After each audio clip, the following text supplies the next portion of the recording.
vivendo aí desde, eu acho que antes, um pouco antes de junho, maio talvez. Tem dado uma repercussão, um resfriado muito forte. Então, e eu tenho mais ou menos umas 3 semanas, eu acho, acredito, deve ser. Quando eu não peguei, foi ela que me pegou, mas gripe forte. Mas graças a Deus ela foi embora. Ela foi embora.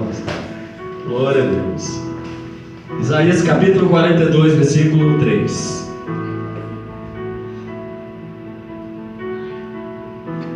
Ele não esmagará a cana trilhada, nem apagará o pavio que fumega. Em verdade trará o juízo. Amém? Pode se sentar em nome de Jesus. Irmãos, quando nós lemos a Bíblia Sagrada, de Gênesis, Apocalipse, a Bíblia fala sobre restauração. Deus que restaura. A Bíblia começa falando logo no início do primeiro capítulo de Gênesis que a terra era sem forma e vazia. E o Espírito de Deus pairava sobre a face das águas. A partir de então, a gente percebe que naquele cenário de caos, há uma ação de Deus que promove a restauração ali, a partir do haja de Deus. Todas as coisas foram restauradas e vieram ser criadas por Deus. A Bíblia termina falando de restauração. Quando nós chegamos em Apocalipse capítulo 20, nós vamos ver ali por ocasião do tempo futuro que acontecerá um milênio, onde Cristo reinará durante 1000 anos na terra. Será um período também que Isaías também descreve lá no capítulo 66 do seu livro, que haverá um período de restauração por este tempo. Então a Bíblia começa e termina falando de restauração. Pastor Cristiano, por que a Bíblia fala com tanta intensidade de restauração? Se nós olharmos para o Calvário, a gente vai entender perfeitamente essa ação de Deus. Porque para uma humanidade que estava totalmente condenada à perdição, à destruição, um povo em que, se olhasse para eles na ótica humana, não teria chance alguma de serem redimidos, mas graças a Deus que nós somos vistos pela ótica divina. E aprove a Deus salvar esta humanidade e por enviar agora seu Filho, e para aqueles que estavam mortos dos seus delitos de pecado vieram a ser restaurados mediante a obra salvadora de Jesus Cristo. Então Deus é o Deus que restaura. E quando nós olhamos para a questão de Deus restaurar, seria de forma muito simples a gente dizer: é Deus fazer tudo naquilo que alguém já disse que não tem jeito de fazer mais nada. É Deus investir onde ninguém quer mais investir. É Deus fazer na vida de quem ninguém mais quer fazer. Esse é o Deus que restaura. Porque para Deus não existe caso perdido. Não existe caso perdido. E a obra da restauração de Deus na vida do ser humano é algo tão lindo, que tem para Deus, até para o Senhor trabalhar no coração dos homens, fazer esta obra, os homens que foram levantados por Deus, pastor. Quando nós lemos a Escritura, a gente percebe que eles foram de fato preparados pelo Senhor para entender esse propósito de Deus. Imagine, Deus levanta o profeta para falar com uma geração que quanto mais aproximava a graça de Deus deles, mais eles se afastavam do pecado. Eles não queriam saber de Deus. Mas Deus, pelo seu amor inexplicável, que não temos como explicar o amor de Deus, até as pessoas que estiveram mais próximo de Jesus não conseguiram compreender a dimensão deste amor.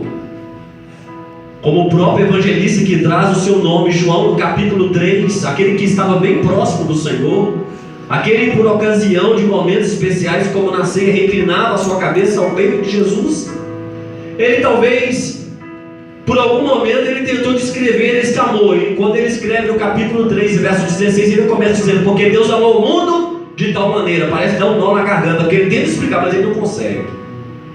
E penso eu que quando Deus então levanta os profetas para falar para o povo rebelde, ele prepara estes homens. Sabe por que eles preparam? Sabe por que eles são preparados? Porque eles estariam falando para o povo rebelde, para um povo que não queria saber de compromisso com Deus. Mas todavia o Senhor insistia para com este povo. A gente percebe isso na vida de vários profetas que foram chamados pelo Senhor. Dentre eles nós poderíamos destacar o profeta Jeremias, por exemplo. Quando Deus levanta o profeta Jeremias, Deus falou para ele: olha, você vai falar para um povo rebelde, o povo que vai ouvir a sua palavra, a minha palavra na sua boca, mas eles vão resistir, mas você fala com eles. Ele não deu outra. Até as pessoas mais próximas de Jeremias reputou Jeremias como um fanático. A família de Jeremias olhava para Jeremias e disse: você está pegando pesado demais. Está falando que o Senhor vai trazer justiça. E enquanto isso, à volta de Jeremias tinha os falsos profetas que profetizavam a sua vontade, a vontade do povo, dizendo: o Senhor vai trazer paz. E quando Jeremias falava que Deus ia levá-los para o cativeiro babilônico, eles ouviam da boca dos falsos profetas: o Senhor trará paz. Aí parece que eu vejo o profeta Jeremias entrando na crise existencial. Ele começa a dizer consigo mesmo: eu não quero mais profetizar. E se você ler o livro de Jeremias no capítulo 15, capítulo 16, capítulo 17, você vai ver que o Senhor se reserva um tempo agora para falar não especificamente com o povo, mas com o seu profeta. Sabe por quê? Imagine nós está constantemente entrando diante de uma nação, anunciando a palavra do Senhor, e além deles resistirem à graça, não querer saber de Deus. Muitas das vezes o profeta padeceu na mão desses homens, a ponto de até mesmo ser lançado ao extremo da provação, como no capítulo 38, que ele é lançado dentro de uma cisterna, e Deus é tão lindo que a cisterna não tinha água, ela estava cheia de lama, e a lama amorteceu a queda. E Jeremias estava cansado de falar para este povo. Aí no capítulo 15 o Senhor começa encorajando o profeta Jeremias, e chega o Senhor dizer para eles: olha, quem separa o santo do profano, Jeremias, é como a minha boca. Jeremias, em outras palavras, Deus está dizendo para ele: não pense em desanimar, porque eu chamei você para fazer a diferença no meio deste povo, e eu quero restaurar este povo. Pastor, o que tem a ver o propósito de Deus restaurar? O que tem a ver o propósito de Deus em restauração? Com o texto que foi lido, o versículo que foi lido, e com o livro de Jeremias, a gente começa a entender este amor de Deus, que nós não temos condições de explicar, e aqueles a quem nós podemos até olhar e dizer: não tem mais jeito para eles, Deus vai lá e insiste em restaurá-los. Jeremias pode entender isso, sabe em qual capítulo? 18, a famosa parábola da olaria. O Senhor Deus leva o profeta em visão num lugar inusitado. O profeta Jeremias estava acostumado a ir no palácio diante dos reis, pregar nas praças se fosse preciso, mas a olaria é um lugar diferente para ele. Parece que eu vejo Deus dizendo para Jeremias, em outras palavras, como diz para nós neste lugar, nessa noite, nesta igreja. Quando Deus fala para ele: olha, você vai descer a casa do oleiro, levanta-te e desce a casa do oleiro, Deus está dizendo para Jeremias, em outras palavras, com aquela visão: quando eu, Senhor, quero falar, eu não escolho o lugar nem a hora. Não escolho o lugar e nem a hora para falar. Sabe o que Deus precisa de pessoas que estejam disponíveis para ouvir a sua voz. E Jeremias tem agora aquela visão, e naquela visão ele vê um ancião de dia se assentar. As suas mãos têm um vaso que está sendo moldado sobre a roda. E de repente Jeremias começa a olhar aquele cenário. O vaso que estava na mão do oleiro, que representa Deus, quebrou-se. Observe que o vaso quebrou nas mãos do oleiro, que representa Deus. E a Bíblia diz que a visão continua. Jeremias vê agora que aquele vaso que quebrou, o oleiro pega ele, coloca sobre a roda e torna a fazer dele um novo vaso, conforme bem pareceu aos seus olhos. Uma visão rápida, aparentemente simples, mas para Jeremias tem um significado muito grande, uma vez que aquele vaso representa Israel. Entre tantas coisas que Jeremias viu na olaria, como barro, como oleiro, como vaso que estava sobre a roda, entre todos os utensílios, sabe o que Jeremias não viu na olaria? Cesta de lixo. Ele não viu cesta de lixo, porque quando o vaso quebra, Deus não joga fora, ele pega, ele coloca sobre a roda e faz dele um novo vaso. Pastor Cristiano, eu não entendi ainda, deixa eu te explicar. Imagina se Deus joga fora todo vaso que quebra. Ele pega, coloca sobre a roda e torna a fazer um novo vaso. Sabe o que é isso? O Deus de restauração. É o Deus que chega para alguém que as pessoas olharam e reputaram como perdido, como alguém que não tem mais jeito para ele. Aí Deus chega e olha e diz: meu pastor, tem jeito para você. Se você acredita e quer, eu posso fazer de você um vaso novo, porque o nosso Deus é o Deus que restaura. Ele é o Deus que restaura. Como o profeta Ezequiel também entendeu na visão do vale de ossos que representava a nação de Israel. Estavam todos espalhados. E o verso 11, Deus fala para o profeta: esses ossos são a casa de Israel. O meu povo diz: pereceu a nossa esperança, nós somos cortados. Deus fala para o próprio profeta: poderão porventura reviver esses ossos? Ele diz: Senhor Deus, tu sabes. Ele diz: então profetiza aos ossos. Ezequiel começa a profetizar. Não precisa deter nos detalhes que você conhece a história. Aquele que estava agora um poderoso exército extremo, aliás, ossos espalhados se transformam no exército poderoso. Sabe por quê? Porque Deus restaurou. É Deus falando: Ezequiel, vai lá e profetiza, porque o povo que está falido, está caído, eu vou colocar eles de pé. Ele é o Deus que restaura. A gente não precisa ter apenas o Antigo Testamento para falar de pessoas que tiveram dificuldade de entender a obra restauradora de Deus na humanidade. Quando a gente chega no Novo Testamento, entendemos isso perfeitamente, a partir da pessoa de Jesus Cristo, que veio agora para restaurar o homem que estava na perdição. E como as pessoas tiveram dificuldade de entender? Sabe qual era a visão dos israelitas acerca do Messias? Quando eles ouviram e leram a profecia acerca do Messias, eles pensavam num político. Eles pensavam em alguém que viria, quebraria o império de Roma, destruiria agora aquele jugo que estava sobre os judeus e instauraria um novo tempo. É por isso que certa feita alguma das mães dos discípulos chegaram perto agora de Jesus e disseram: Mestre, permita que no teu reino um dos meus filhos senta à tua esquerda e o outro à tua direita. Jesus, em outras palavras, está dizendo: Pedro, você não sabe o que você está pedindo, porque esse lugar já está reservado. Ele estava se referindo aos ladrões malfeitores que estariam na cruz ao lado dele, porque as pessoas tinham uma visão terrena acerca do reino de Jesus, e Jesus veio para implantar o reino de Deus no coração dos homens, e não o reino terreno. E a gente começa a compreender que até as pessoas mais próximas de Jesus tiveram dificuldade para entender o propósito restaurador de Deus. Haja visto que o próprio João Batista, que preparou o caminho, aquele que veio agora dizendo: olha, vai se cumprir a profecia de Isaías, aquele que vai ser martirizado, aquele que vai sofrer, vai padecer, ele está vindo. João Batista está profetizando. Parece que eu vejo João agora pregando no deserto. Aí de repente quem que se aproxima? O Senhor. João agora batizando as pessoas, aponta para Jesus, dirige a multidão dizendo: eis aí o Cordeiro de Deus que tira o pecado do mundo. Pastor, mas como assim? Até as pessoas mais próximas de Jesus tiveram dificuldade para entender a obra restauradora de Deus? Eu digo para você com propriedade na Bíblia que até mesmo o próprio João Batista. Observe que quando João vem falando acerca de Jesus, ele começa dizendo: olha, a árvore já tem o machado posto à sua raiz, e todo aquele que não der fruto será lançado no fogo e queimado. Mensagem de juízo. Ele ainda diz acerca de Jesus no Evangelho de Lucas: olha, a paz já está nas mãos. Ele está referindo ao Messias, e ele vai vir fazer uma limpeza. Ele vai vir fazer uma limpeza acerca de Jesus. Aí Jesus agora está ministrando na vida do povo. Se você observar Mateus capítulo 11, você vai entender que até mesmo o próprio João Batista tiveram por alguma razão acerca do Messias, talvez uma visão diferente do Messias restaurador que de fato manifestou entre os homens. Mateus capítulo 11 registra para nós que por essa ocasião, quem vai preso? João Batista. E João Batista narra para nós o versículo 2 a partir deste capítulo, que ele está lá no cárcere, e lá no cárcere ele ouve falar acerca das obras de Jesus. Que obras eram essas? Que Jesus estava operando na vida das pessoas. O sentimento de compaixão do Messias está expresso na vida das pessoas. Aí de repente esse mesmo João Batista, que batizou Jesus, que pregou com veemência acerca de Jesus, ele está lá no cárcere, e ouvindo ele falar acerca das obras de Cristo, sabe o que ele fez? Ele pegou 2 discípulos, ele disse assim: olha, vai lá e pergunta para ele se ele é aquele que haveria de vir, ou nós temos que esperar outro. Ué, mas não foi o mesmo João que falou com autoridade acerca de Jesus? Não foi ele mesmo que quando Jesus foi ser batizado por ele falou para a multidão: eis aí aquele que tira o pecado do mundo? Ele não tinha convicção acerca de Jesus? Não parece soar uma dúvida quando ele manda 2 discípulos perguntar se Jesus era aquele mesmo? Isso logo depois que ele ouviu falar das obras de Jesus. Mas por que João pergunta? Não parece, não. É uma dúvida, porque até mesmo João Batista tinha de certa forma uma visão diferente do Messias que Isaías profetizou.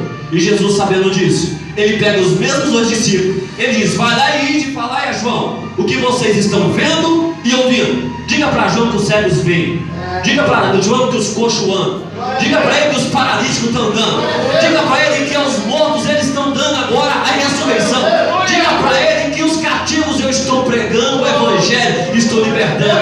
Em outras palavras, sabe o que Jesus está dizendo para João? Ô João, você não pregou errado não, rapaz. Você não batizou o homem errado não. Talvez até a pessoa batizei o homem errado. Não, o que você falou é verídico, João. O que você pregou acerca de mim é verdade, João. Mas eu vim trazer restauração para este povo. E o Deus que restaura é um Deus que tem o seu grande amor. Embora o amor de Deus não exclua a sua santidade, haverá um dia de juízo sem dúvida. Mas é um tempo que se chama hoje. É um tempo que Deus está restaurando pessoas. E eu tenho certeza que Deus trouxe pessoas aqui nesta noite. E Ele manda dizer para você: não importa como está a tua história, na tua vida, a última palavra de Deus.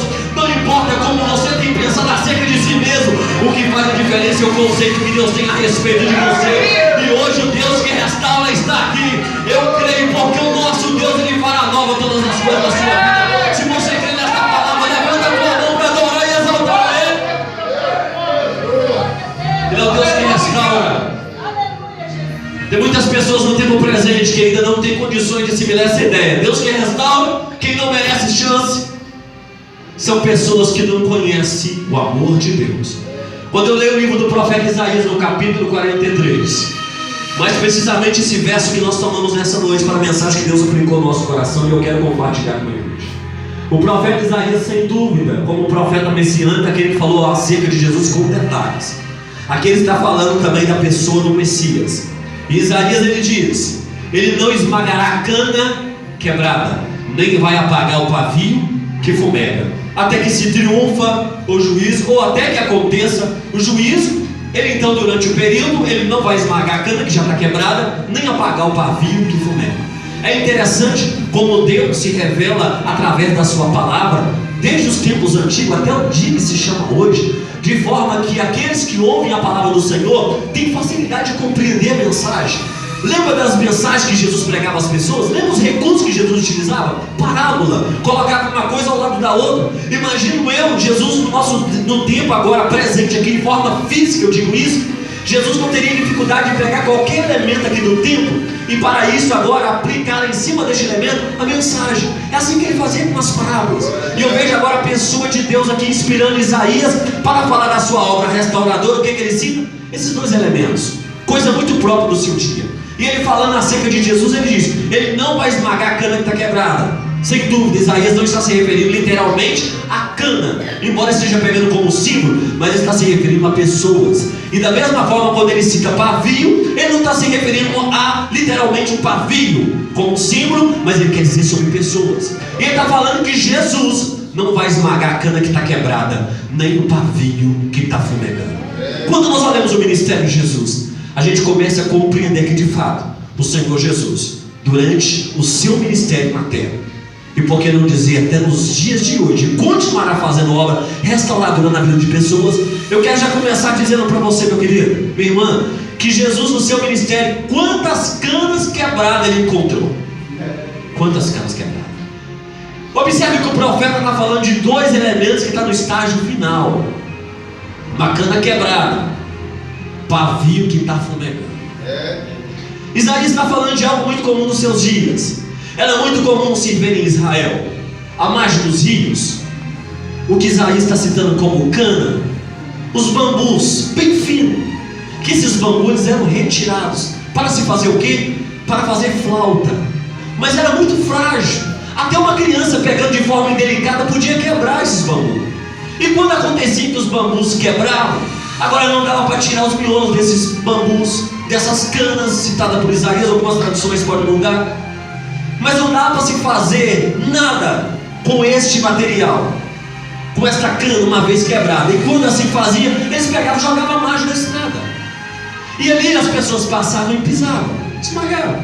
Afinal, para que tentar investir numa cana para fazer uma volta, já que não dá, se tem outras de pé? Só que Isaías aqui, pensando em pessoas, ele diz acerca de Jesus que ele não vai esmagar a cana que está quebrada. Ele não vai esmagar. Me faz lembrar agora de João, capítulo 8, quando Jesus está diante das pessoas, e o texto diz que os homens alegres, os reputados pela sociedade como santos naqueles dias, os fariseus, eles agora chegam e jogam aos pés de Jesus aquela mulher que segundo eles havia sido apanhada no ato de adultério. Eles olhando para o Senhor, e eles colocam como que na condição de juiz, e diz para o Senhor: essa mulher foi apanhada em adultério, e a lei nos ordenou, Moisés, que tais pessoas sejam apedrejadas, e tu o que diz? Jesus está calado e continua escrevendo. E eles agora continuamente estão falando, até que de repente Jesus lança uma palavra e vai mexer com aquilo que eu costumo chamar no tribunal da alma, que é a consciência. Jesus olha para os homens e diz: aquele que dentre vós não tiver pecado, atira a primeira pedra. De repente, a começar daqueles que estavam mais avançada idade, começa a soltar pedras, até os mais novos, e vão sair. Quem fica no cenário, que foi agora exposta ao ridículo? Jesus e a mulher. De repente Jesus olha para aquela mulher, aquela cana que estava quebrada, aqueles homens queriam esmagar ela. Jesus olha para ela e diz: onde é que estão os teus acusadores? Ninguém te condenou? Vai, nem tampouco eu te condeno, e não peques mais. Ele não esmagou a cana que estava quebrada. Não esmagou. Pastor, ainda não entendi. Se uma cana já está quebrada, Para que pisar em cima para esmagar? Para que eu vou pisar para esmagar uma cana que já está quebrada? Se ela está quebrada, está doendo. Se ela está quebrada, ela está sofrendo. O que não falta, eu quero abrir um parênteses aqui para dizer que em pleno século 21, o que tem de pessoas se considerando ser maior do que Deus, o que tem de gente que acha que ele é melhor do que Deus, o que tem pessoas que se acham que ele pode fazer o que Deus não faz. Ele vê uma cana quebrada e diz: eu vou esmagar. Ele vê uma cana quebrada e diz: eu vou pisar em cima. Só que para essas pessoas ainda tem dificuldade em entender que Deus, Ele não esmaga a cana que está quebrada. Ele diz: se você quiser eu te coloco de pé. Porque quando Deus olha para a cana quebrada, Ele vê a história dessa cana. Ele vê a história dessa cana. Mas não falta gente para querer esmagar a cana que já está quebrada. Pode ter certeza, pode observar. Todos aqueles que querem esmagar a cana, esquece que é cana também. Esquece que pode quebrar. Eu quero remeter sua mente com a minha, a Jeremias 18 novamente. O vaso quebrou nas mãos do oleiro. Nas mãos do oleiro. É injusto eu dizer que foi o oleiro que quebrou o vaso. Não, foi o vaso que quebrou nas mãos do oleiro. Isso é para algumas pessoas que se acham no direito, como que juiz, para pisar e esmagar a pessoa, precisam ler detalhadamente Jeremias, porque acham que porque estão na mão do oleiro não pode quebrar. O vaso pode quebrar mesmo estando nas mãos do oleiro. Jesus não esmaga a cana que está quebrada. Eles queriam que Jesus esmagasse, mas Ele deu uma chance àquela cana novamente. E nesse tempo presente, me diz o Senhor, manda dizer à igreja dessa noite: eu e você vamos havermos de deparar com várias canas quebradas. Eu e você veremos de deparar com várias canas que estão machucadas. E creia nisso, Deus está levantando uma geração para restaurar vidas. Pessoas que cheias do Espírito Santo, pessoas que na graça de Deus vão deparar com canas quebradas. E Deus vai te usar para restaurar essas vidas. Deus vai te usar com o ministério de restauração. Eu vejo pessoas entrando aqui nesta igreja quebradas, machucadas. E Deus vai trazer, sabe por quê? Porque tem bálsamo de Gileade neste lugar. Tem unção de restauração aqui. Tem unção de cura aqui neste lugar. E eu convido a você que está sentindo essa unção, essa graça, adorar e bem dizer o nome do Senhor. Ele está no nosso meio.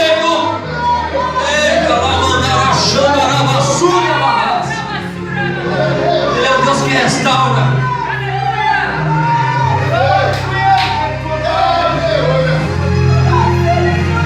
Jesus não esmagou. Se Deus ouvisse oração de muitas pessoas que tinham de cana esmagada, eu quero me corrigir. Ele ouve. Há uma diferença entre Deus ouvir e atender. Deus ouve. Aí as canas estão lá, daqui a pouco as canas que estão quebrando começam a se colocar de pé. Aí Deus está mostrando para eles: olha, eu invisto onde ninguém quer investir. Eu levanto quem ninguém quer levantar. Eu estendo a mão para quem ninguém quer estender. Ele é o Senhor que restaura. Talvez Deus nesta noite está trazendo à tua mente pessoas aqui em que alguém já olhou para elas e sentenciou derrota. Mas nesta noite eu trago a palavra de Deus, aquele que anula toda a sentença do inferno. E Deus está levantando as canas que estão quebradas no nosso tempo. Ele é o Senhor. Quando Jesus está entrando, de repente um homem, em que de alguma forma, de fato, ouviram falar da fama de Jesus. Esse homem estava cansado de lesar as pessoas. Estava cansado de cobrar impostos, tributos pesados das pessoas de forma injusta. E penso eu, que ele ouvindo falar do Jesus que liberta vidas, traz paz para a alma interior do ser humano, ele deseja conhecer quem é Jesus. Você já sabe o que eu estou falando isso aqui. De repente, quando Jesus está entrando de Jericó, a Bíblia diz que ele corre agora e sobe ao alto de uma árvore para visitar Jesus. Jesus olhando para quê? Que pela sociedade era reputado como o pior daqueles dias. Aquele a que os homens olhavam e diziam: esse homem não é digno de perdão. E é para este mesmo que Jesus, levantando os olhos, diz para ele: Zaqueu, desce depressa, porque hoje me convém pousar em tua casa. E de repente a Bíblia diz que Jesus agora, depois de ter dado esse diálogo com este, entra na sua casa, juntamente com seus amigos que haviam sido convidados a um grande banquete naquela noite. A sociedade olha e diz: mas não pode. Em outras palavras eu digo isso: mas não pode perdoar isso. Este homem tem defraudado tantas pessoas. Este homem é injusto, ele é um traidor do nosso povo. Embora sendo judeu, mas trabalha para Roma. Este homem não é digno do perdão. Aí Zaqueu, agora eu dirijo ao Senhor, e disse: se eu tiver defraudado as pessoas, eu quero restituir a 4 vezes mais, o que expressa uma genuína conversão. Jesus olhou para a multidão que estava criticando e dirigiu a eles o versículo 10 do capítulo 19 de Lucas, quando diz: o Filho do Homem veio buscar e salvar o que se havia perdido. Essa cana estava quebrada, mas eu vou levantar ele de pé. Ramachuru. Vai alguém dizer que não pode? Vai alguém falar para Deus que não pode? Vai alguém dizer que não pode levantar aquela cana? Aleluia. Deus está dizendo para você que nessa noite, aquela vida que muitos já desistiram dela, mas você continua orando, você continua insistindo, Deus está visitando nesta hora, porque o nosso Deus, Ele é Deus de perto, Ele é Deus de longe também. Deus está restaurando aquela vida. Há muitas canas que estão quebradas, porque alguém um dia se colocou no lugar de juiz e colocou-as para fora. Mas o nosso Deus que restaura, Ele está trazendo um tempo de colocá-las de pé. Eu estou sentindo a presença dele neste lugar.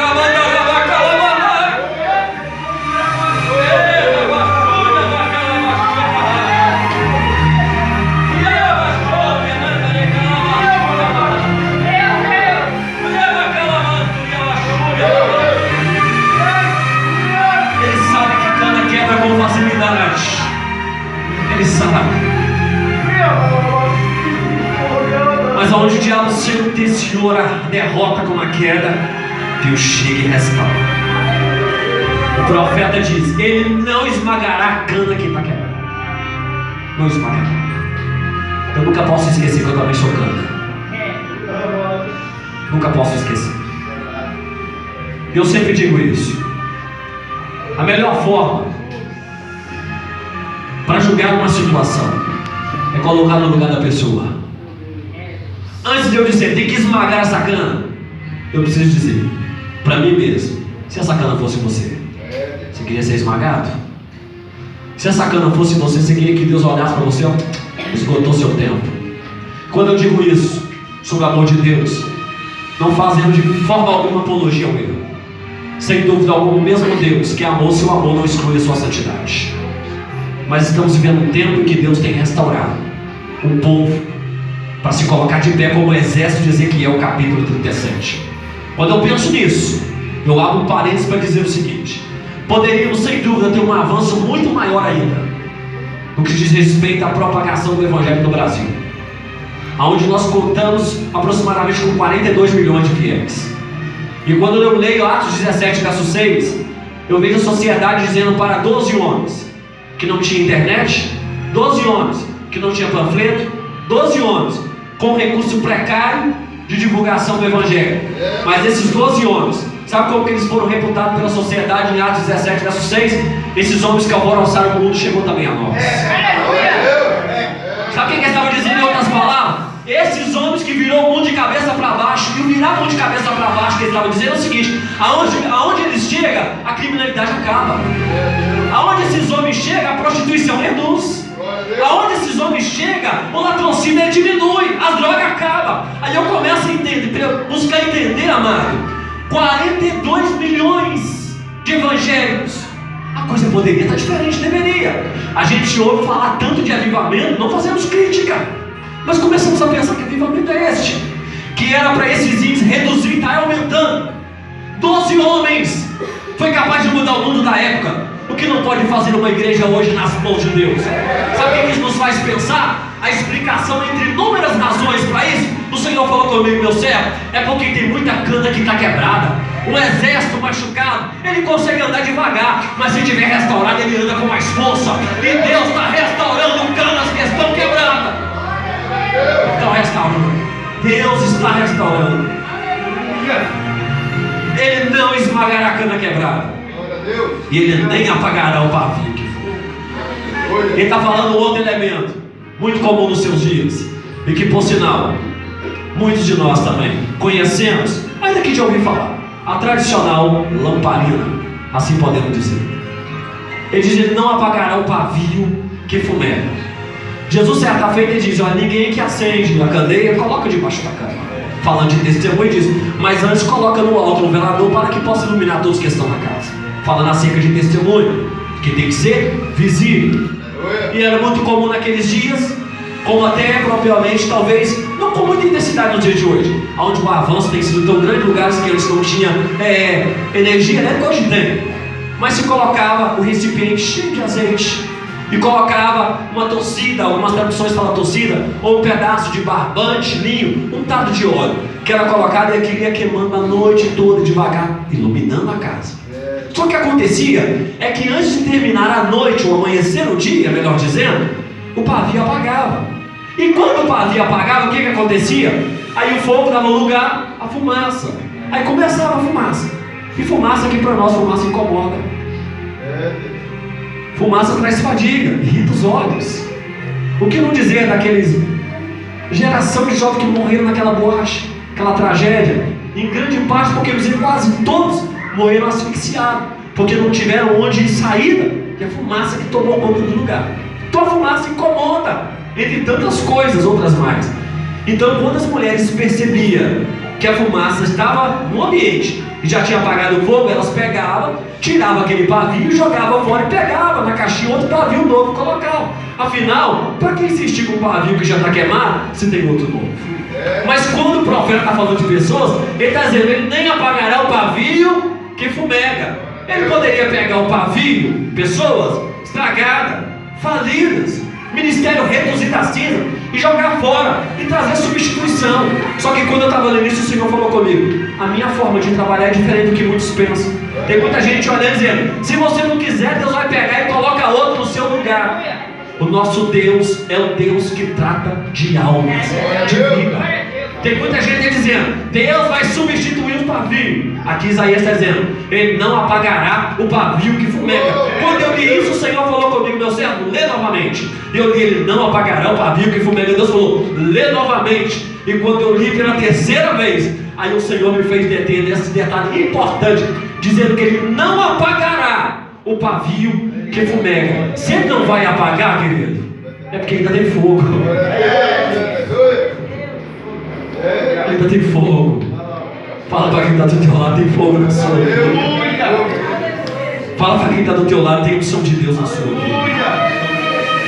Quem olhou dizendo assim: acabou o azeite na vida dela, acabou a unção na vida dele, está enganado. Porque quando Deus nos olha lá do alto, ele diz: tem azeite na sua vida. Tem azeite. Alguém está olhando e está dizendo: acabou a unção, não tem nem mais prazer de ficar perto, aquilo incomoda, é irritante. Só que Deus está coladinho com você, está dizendo: tem azeite na tua vida, eu não vou te substituir. Eu não vou te substituir. Tem um pavio no Antigo Testamento, conhecido como profeta do fogo. Clamava a Deus, Deus não respondia na hora. Um dia esse profeta ele foi tomado pela frustração. E ao tomar-se pela frustração, ele retirou-se até ponto de pedir a morte. Entrou lá dentro da caverna. E o Senhor Deus vai atrás dele. Quando Elias deixa o seu moço, quando Elias não quer alimentar, ele pede a morte, numa condição totalmente depressiva, Deus não ignora. Ninguém vai atrás de Elias, mas Deus vai. É Deus dizendo: quando o pavio está fumegando, todos podem abandonar, mas eu não abandono. Deus olha para Elias e diz: que faz aqui, Elias? Sabe quando o anjo faz a pergunta para Elias, sabe o que ele está dizendo para ele? Quando ele pergunta: o que faz aqui? Ele está dizendo: aí não é seu lugar. Aí não é seu lugar. E ele, tomado pela exaustão, o complexo de inferioridade que arrasava a sua alma, faz com que ele tenta insistir dentro da caverna. E pela segunda vez o Senhor torna a dizer: o que fazem? Sai para fora, porque eu passarei. Passa 3 fenômenos: vento, fogo, terremoto. Elias não percebe a presença de Deus em nenhum daqueles fenômenos. Aí Deus vem através de uma brisa calma, suave, um jeito diferente que Elias não estava acostumado. É Deus dizendo para ele, já começando a restauração: estou trazendo um tempo novo para a sua vida, estou trazendo experiência nova para a sua vida. Quando Deus trata com o profeta, sabe o que o Senhor fala para ele? Agora você vai, volta-te ao caminho. E quando o Senhor falou isso, a Bíblia é linda, meu querido. Irmãos, nos detalhes Deus fala muito. Quando Deus fala para Elias: volta o caminho, Eu pensei, por que Deus não mandou ele para frente? Por que Deus não falou com Elias? Avança! Na lógica natural, o que faz sentido positivo é avançar. Por que Deus fala para Elias, volta? O Senhor falou comigo assim, eu mandei ele voltar, dizendo para ele o seguinte: vai terminar o que você começou? Vai terminar o que você começou? Alguém está dizendo lá que você não tem azeite, que você não tem unção, mas você vai ungir Azael, você vai ungir Eliseu. Deus vai dizer, você tem azeite, rapaz. Você pode estar fumegando, mas você tem azeite. E só quem crê que tem azeite, Deus neste lugar. Eu quero convidar você a se colocar de pé no teu lugar. Você que pode, em nome de Jesus. Bacalachura, manda raça. Você tem azeite de Deus na sua vida. Ele não esmagará a cana que está quebrada. Ele nem apagará o pavio que fumega. Eu não sei como você se vê nesta noite na presença de Deus. Todos nós somos passíveis de situações adversas, irmãos. De vez em quando nós somos surpreendidos pelas duras tempestades da vida. Tem situações que vêm para nos quebrar, para nos fazer prostrar diante de Deus. E graças a Deus que o lugar melhor que nós prostramos, nos curvamos é perante o Senhor, aos pés do Senhor, porque nós sabemos que para Ele nada é impossível. Em que área da tua vida essa mensagem encaixa? Em que área da sua vida essa mensagem se aplica? Talvez você entrou aqui nessa noite buscando por alguém. Talvez você entrou aqui nessa noite talvez trazendo inúmeras interrogações. Mas nessa noite, nosso Deus, Ele é aqui que está dizendo para você, para mim e para você: não existe caso perdido. Eu quero orar pela tua vida, que no seu coração traz uma intercessão pela vida de alguém, ou pela sua vida, que busque de Deus uma restauração, um renovo de Deus. O pastor Cristiano não pode, mas o Deus que nós servimos, nós pregamos essa vida, Ele quer fazer na sua vida hoje. Eu quero orar pela tua vida e quero convidar você a sair do seu lugar e vir aqui à frente do altar. Eu quero orar por você em nome de Jesus. Aleluia. Oh Espírito de Deus, às vezes nós não estamos quebrados, às vezes nós não estamos distantes do Pai, mas às vezes tudo que nós precisamos, sabe o que é? Força para caminhar. Deus não falou para ele, você não tem mais chamado. Deus não falou para ele, acabou o seu ministério, não. Você precisa de força. E nessa noite tem força de Deus aqui na sua vida. Ele é o Senhor.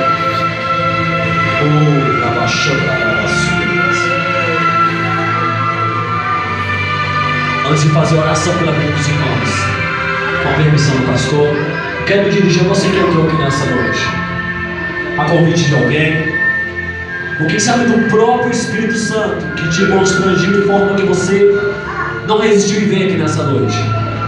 E você conhece o poder que esse Deus tem. Você sabe como Ele restaura.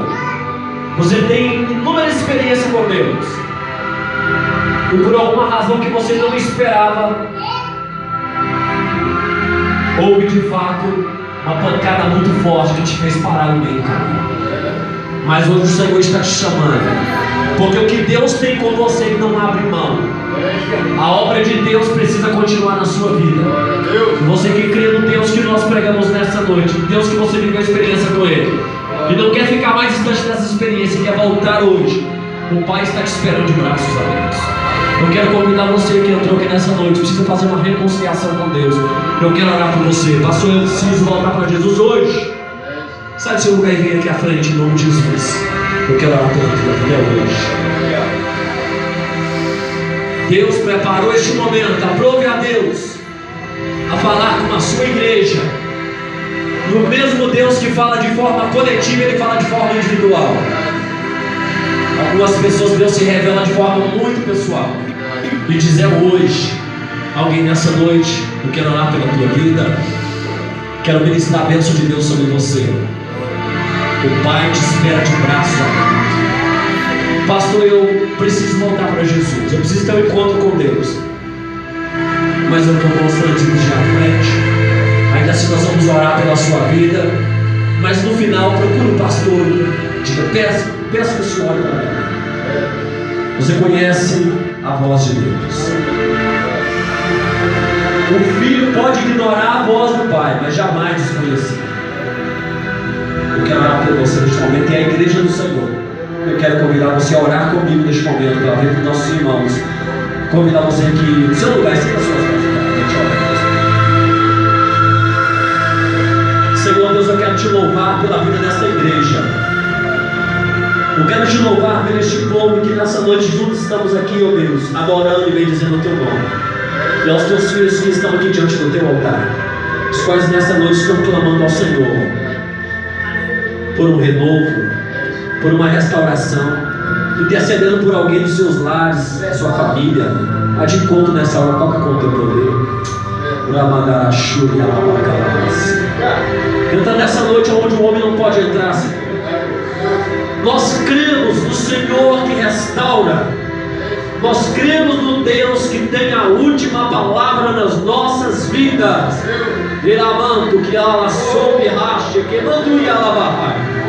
E Ele está dizendo para você nessa noite: a tua história não acaba como muitos dizem. Deus está dizendo para você nessa noite que Ele é aquele que coloca vírgula onde alguém já pôs ponto final. Ele é o Senhor que está dizendo para você nesta noite que novas serão todas as coisas na sua vida. Porque Isaías 43, verso 18, Ele manda te dizer: não vos lembreis das coisas passadas, nem considereis as antigas, porque eis que eu, Senhor, faço uma coisa nova no meio de vós. Tem algo novo de Deus aqui nessa noite. Tem restauração de Deus aqui nessa noite. Aquelas que entraram aqui quebradas, machucadas, vai sair daqui restaurada, porque o Deus que restaura está aqui. E como profetas do Senhor, Deus, nesta noite nós unimos a nossa fé e suplicamos ao Senhor para que a tua graça restauradora venha sobre a vida da tua igreja, sobre o teu povo neste lugar. Oh Espírito Santo, restaura, Jesus, porque tu és aquele, ó Pai, que não esmaga a cana que está quebrada, nem apaga pavio que está fumegando. Hoje Deus aqui muda a história. Hoje Deus aqui entra e muda o quadro. Porque na tua vida, eu digo mais uma vez, a última palavra